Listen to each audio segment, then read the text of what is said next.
Hello दोस्तों, welcome to Uttarakhand समाधान। तो दोस्तों आज हमारा है daily night test series part 10। तो इससे पहले 9 भाग हो चुके हैं इसके, और सब के सब भाग एक से बढ़कर एक हैं। और पहले कह रहा हूँ कि जो भी गलतियाँ उसमें होंगी तो उन गलतियों को एक वीडियो बाद में मैं सभी को सुधार दूंगा, क्योंकि इतना समय थोड़ा है नहीं कि हर गलती को एक बार एक ही करके सुधारा जाए ना। तो सबको एक साथ सुधारूंगा एक वीडियो में। तो फिलहाल आज आज हम बात करते हैं आज के जो डेली नाइट टेस्ट से चल रही है उसके बारे में। और उन लोगों को बता दूं जिसको इसकी पीडीएफ चाहिए तो टेलीग्राम पर सर्च करें उत्तराखंड समाधान करके। और अगर कुछ कुछ पूछना है किसी को तो टेलीग्राम में मुझे मैसेज कर दें, वहाँ पर मैं लिंक दे रखा है डिस्क्रिप्शन में, तो वहाँ आके आप मेरे से पूछ सकते हैं। तो चलो शुरू करते हैं आज की हो सीरीज। पहला हमारा प्रश्न है कि कंडाली या किरजी महोत्सव किस जिले में मनाया जाता है। तो बहुत आसान सा प्रश्न है और आप लोगों को फटाफट जवाब देना है। आप सभी लोग लाइव हैं अभी, तो आप लोग फटाफट जवाब दें कि इसका आंसर क्या है। तो इसका जो सही उत्तर दोस्तों मैं बता दूं अब, तो इसका है हमारा क्या, बी, पिथौरागढ़। आपने दोस्तों सभी लोग फटाफट शेयर कर दें और फटाफट लाइक करें, कमेंट करें, कि बताते बताते ना तभी थोड़ा मज़ा आता है इस सीरीज़ को चलाने में।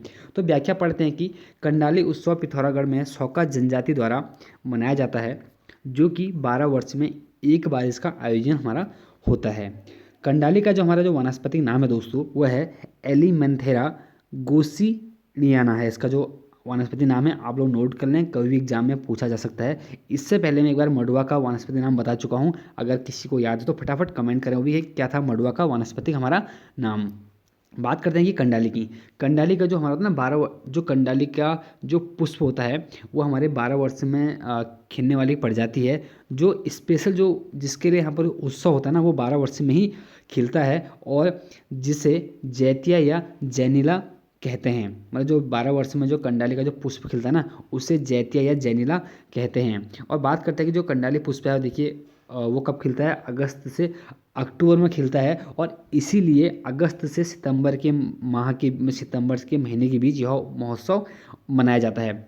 जहाँ तक कि आज तक का पता है कि जो कंडाली उत्सव जो एक विशाल रूप में मनाया जाता है, इसकी जो शुरुआत हुई दोस्तों वो हुई थी 21 सितंबर 1987 से।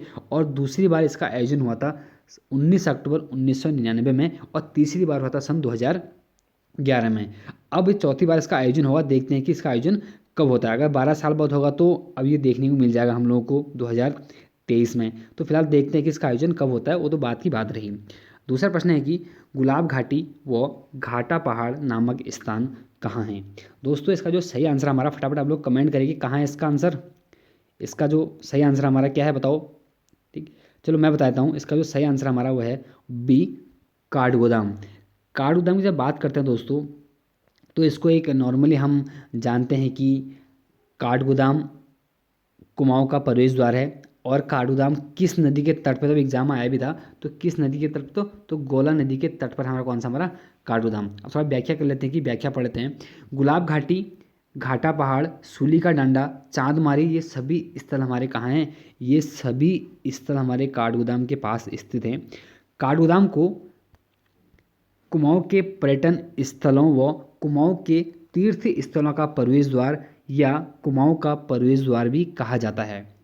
ठीक, और जो कि गोला नदी के तट पर आपको पहले मैं बता चुका हूँ। अब बात करते हैं काठगोदाम के अन्य नाम हैं, जैसे कौन सा, बाड़ा खोड़ी इसका नाम मिलता है, और लकड़ी का भंडार भी इसका कहीं कहीं हमें नाम देखने को मिलता है। बात करते हैं काठगोदाम रेल का जो निर्माण हुआ था वो 1882 में शुरू हुआ था, और 1884 में इसमें यह जो रेल लाइन थी हमारी चालू हुई थी। उसके बाद है कि जो कि प्रथम जो रेल चली थी वो गुवाहाटी से लेकर हमारे काठगोदाम तक चली थी, जिसे क्या, तिरहुत मेल के नाम से हम जानते हैं। अब है कि जो यहाँ पर ये तो थी हमारी कौन सी, छोटी लाइन जो हमारे 82 में शुरू हुई थी। अब बात करते हैं कि बड़ी लाइन। ठीक है, बन सकता है कि काठगोदाम तक बड़ी रेल लाइन का निर्माण कब हुआ, तो ये हो गया था 4 मई 1994 में। तो ये तो था हमारे किसके बारे में, एक मिनट, काठगोदाम के बारे में। तीसरा प्रश्न है कि कपकोट किस पर्वत की तलहटी पर स्थित है। तो आप लोग बताएं। तो इसका जो सही आंसर दोस्तों हमारा वह है सी, दियोली पर्वत पर। थोड़ा व्याख्या जान लेते हैं कि कपकोट दियोली पर्वत की तलहटी पर स्थित है। कपकोट बागेश्वर की हमारी एक तहसील है, ठीक। और बागेश्वर अपने आप में बागेश्वर जिले का एकमात्र हमारा क्या है, हमारा नगर है। अब जानते हैं कि कपकोट क्यों प्रसिद्ध है। पहली बात तो भाई दियोली पर्वत पर है, ठीक। उसके बाद कपकोट में हमारे सरयू व खीर गंगा का संगम होता है। ये बहुत ही महत्वपूर्ण दोस्तों पूछा जा सकता है कि सरयू व खीर गंगा का संगम कहाँ पर होता है, कहाँ पर हमारे कपकोट में होता है। चौथा प्रश्न है कि कत्यूर घाटी कितने परगनों में विभक्त थी या था। कत्यूर घाटी कितने परगनों में विभक्त था, तो उसका जो सही आंसर दोस्तों हमारे क्या है, हमारे 3 भागों में। अब जान लेते हैं कि सॉरी कश्मीर हो गया, ठीक है, थोड़ा सही कर लें, थोड़ा टाइपिंग में कोई मिस्टेक हो जाती ना। कत्यूर घाटी 3 वर्गों में विभक्त था। पहला हमारा जो था उसको बोलते हैं हम मल्ला कत्यूर, और दूसरा जो है हमारा उसको बोलते थे विचला कत्यूर, और तीसरा जो हमारा था उसको क्या बोलते थे, तल्ला कत्यूर। मल्ला कत्यूर कहाँ से कहाँ तक था, तो जान लेते हैं कि मल्ला कत्यूर में ही ना हमारे जो कत्यूरों का जो प्रशासनिक क्षेत्र था, बैजनाथ क्षेत्र हमें बोलते हैं ना भी, कत्यूरों का प्रशासनिक क्षेत्र कहाँ था, तो बैजनाथ में था। तो कत्यूरों का जो प्रशासनिक क्षेत्र है बैजनाथ, वो मल्ला कत्यूर के अंतर्गत आता था, आता है, जो कि बधान प्रगने से लेकर हमारे कहाँ तक, गोमती क्षेत्र तक फैला हुआ है। हम वही बधानगढ़ी की बात कर रहे हैं, जो कि पिंडर घाटी में स्थित है बधानगढ़ी, और कहाँ से लेकर ये बधान परगने से लेकर गोमती क्षेत्र तक स्थित है हमारा। अब बात करते हैं कि बिचला कत्यूर। बिचला कत्यूर में क्या आता है कि कौसानी, कौसानी से लेकर बैजनाथ तक का जो क्षेत्र आता है हमारा, वो हमारा बिचला कत्यूर में आता है। अब बात करते हैं तल्ला कत्यूर। तल्ला कत्यूर में हमारा कौन सा, बागेश्वर क्षेत्र आता है। पांचवा प्रश्न है कि बड़ादित्य सूर्य मंदिर कहाँ स्थित है। तो इसका जो सही आंसर दोस्तों हमारा वो तो है क्या, हमारा सी अल्मोड़ा। दोस्तों बात हो रही है बड़ादित्य सूर्य मंदिर, कटारमल सूर्य मंदिर की बात हो रही है। कटारमल सूर्य मंदिर को ही स्थानीय नाम, मतलब बात है कि कटारमल सूर्य मंदिर का ही स्थानीय नाम हमारा क्या है, बड़ादित्य सूर्य मंदिर है। बात करते हैं कि रथ शैली, जो कटारमल मंदिर है ना हमारा, वह रथ शैली में भी है और उत्तराखंड शैली में भी है। ये दोनों शैलियों में है हमारा कौन सा, कटारमल मंदिर, और हमेशा उत्तराखंड शैली का ही नाम स्पेशल हमारा आता है। अब बात करते हैं कटारमल कहाँ स्थित है।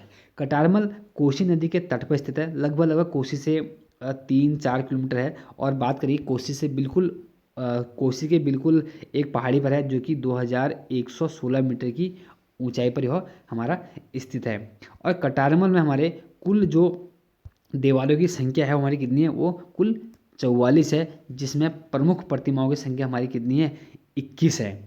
अब बात करें कटारमल क्यों नाम पड़ा भाई, कटारमल कौन थे, आ सकता है कटारमल कौन थे करके। कटारमल दोस्तों डोटी के हमारे 22वें राजा थे, उनके नाम पे यह कटारमल सूर्य मंदिर नाम रखा गया है। अब बात करते हैं कटारमल, जो कटारमल मंदिर है वहाँ पर तो मूर्तियों का हमारा, मूर्तियाँ टूटी फूटी है ना।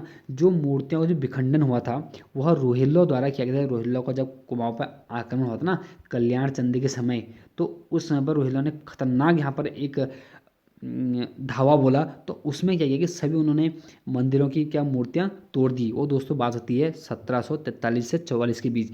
पूछा जाता है कि रोहिल्लाओं का कुमाऊं में आक्रमण कब हुआ था, तो 1743 और 44 के बीच। अब बात करते हैं कटार में जो मंदिर है ना, इसका निर्माण हमारे कत्यूरी शासकों के शासनकाल में हुआ था।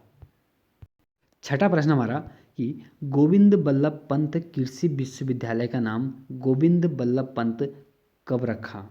बहुत अच्छा प्रश्न है कि गोविंद बल्लभ कृषि विश्वविद्यालय का नाम गोविंद बल्लभ पंत कब रखा।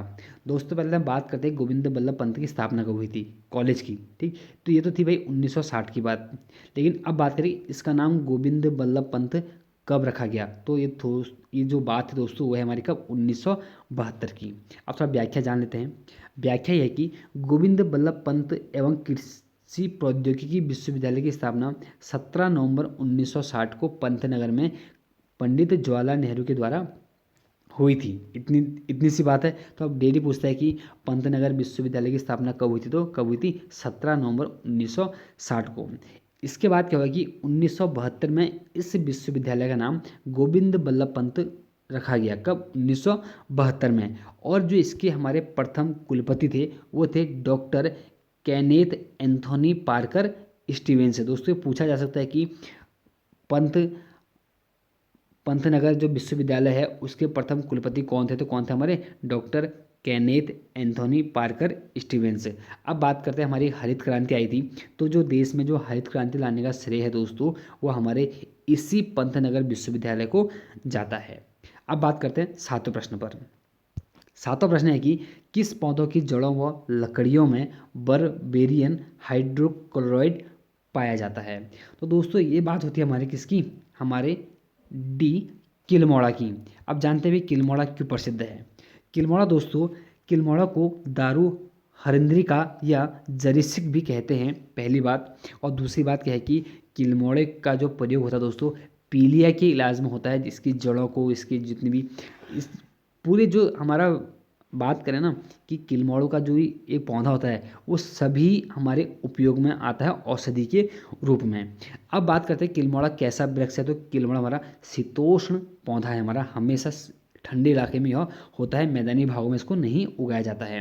अब बात करते हैं कि किलमोड़ा को वन्यजीव अधिनियम की प्रथम श्रेणी में रखा गया, तो बहुत ही महत्वपूर्ण है। पूछा जाएगा कि किस पौधे को वन्यजीव अधिनियम की प्रथम श्रेणी में रखा गया, तो किसको, हमारे किलमोड़ा को। अब देखते हैं अगला प्रश्न। आठवां प्रश्न है कि लोकपाल तीर्थ व दंड पुष्करणी तीर्थ किसका अन्य नाम है। तो दोस्तों यह जो अन्य नाम हमारा है यह है किसका, हमारे हेमकुंड का। ठीक, अब बात करते हैं, कोई व्याख्या जानते हैं कि हेमकुंड लोकपाल तीर्थ व दंड पुष्करणी हेमकुंड के हमारे अन्य नाम है। ठीक हो गया। यहाँ पर क्या था कि सिक्कों के जो 10वें गुरु थे हमारे कौन, गुरु गोविंद सिंह ने यहाँ पर क्या की थी, हमारे तपस्या की थी, और जो कि हमारे समुद्र तल से 4329 मीटर की हमारा हाइट पर स्थित है। जो हाइट बता रहा हूँ ना इसकी 4329 मीटर, ये थोड़ा सा ऊपर नीचे हो जरूर हो सकती है, वरना बाकी तो लगभग ठीक है। अब बात करते हैं कि जो हमारा ये हेमकुंड है यह हमारे 7 पर्वतों से हमारी क्या हुई है, घिरी हुई है। और हेमकुंड की जो खोज हुई थी दोस्तों वो हुई थी 1930 में, और जो यहाँ पर गुरुद्वारे का निर्माण हुआ था वो हुआ था दोस्तों 1936 में। अब बात करते हैं कि खोज का श्रेय किसे आता है। खोज का श्रेय दोस्तों वो जाता है हमारे सोहन सिंह को, और वहाँ पर जो हम और सोहन सिंह को जाता है खोज का श्रेय। लेकिन जो यहाँ पर हमारा गुरुद्वारा है उसका जो निर्माण किया था वो सोहन सिंह ने अपने भाई वीर सिंह के साथ किया था। तो वहाँ पर हमारे दो लोग शामिल रहते हैं, कौन, सोहन सिंह और वीर सिंह। अब बात करते हैं कि हेमकुंड, जब हम हेमकुंड जाते हैं ना तो हेमकुंड जाने का जो मार्ग होता है वो गोविंद घाट से शुरू होता है। और यह इस यात्रा का जो प्रथम हमारा पड़ाव है वो दोस्तों हमारा कौन सा, घनघरिया या घंगरिया, इसका हमारा क्या है, प्रथम पड़ाव है। और जो हमारे हेमकुंड साहिब, जो हमारे हेमकुंड साहिब की यात्रा करते हैं दोस्तों वो करते हैं हम कब, जून से अक्टूबर तक की यात्रा होती है। नवा प्रश्न है कि कुंवर विचित्र साथ संग्रहालय कहाँ स्थित है। तो दोस्तों इसका पहले सही आंसर हमारा कुंवर विचित्र साथ संग्रहालय हमारा कहाँ है, ये टिहरी में है। अब बात करते हैं कि व्याख्या तो जान लेते हैं। व्याख्या क्या है कि कुंवर विचित्र साथ संग्रहालय हमारे कहाँ है, टिहरी में है। और राव वीरेंद्र साथ संग्रहालय हमारे कहाँ है, तो यह देहरादून में है। और बात करें गिरिजा किशोर जोशी संग्रहालय हमारा यह अल्मोड़ा में है। और मोला राम आर्ट गैलरी हमारा कहाँ है, तो यह श्रीनगर में है। मोला राम के ऊपर मैंने एक वीडियो बना रखी है, अगर जिसको देखना है यहाँ पर जाएँ डिस्क्रिप्शन में, उत्तराखंड का भंडार करके चैनल होगा तो वहाँ पर इसको देख सकते हैं। और हमारा नरेंद्र साथ संग्रहालय हमारे कहाँ है, तो यह हमारा नरेंद्र नगर में ही स्थित है। अब बात करते हैं 10वां प्रश्न। 10वां प्रश्न दोस्तों ये है कि अल्मोड़ा छावनी की स्थापना कब हुई थी। ये दोस्तों बात होती है जब अंग्रेज और गोरखों का भयंकर युद्ध चला था, तो उस समय पर ही हमारे जब अंग्रेज लोग अल्मोड़ा पहुंचते हैं तो अल्मोड़ा पहुंचते ही अंग्रेजों ने अल्मोड़ा छावनी की स्थापना कर दी थी।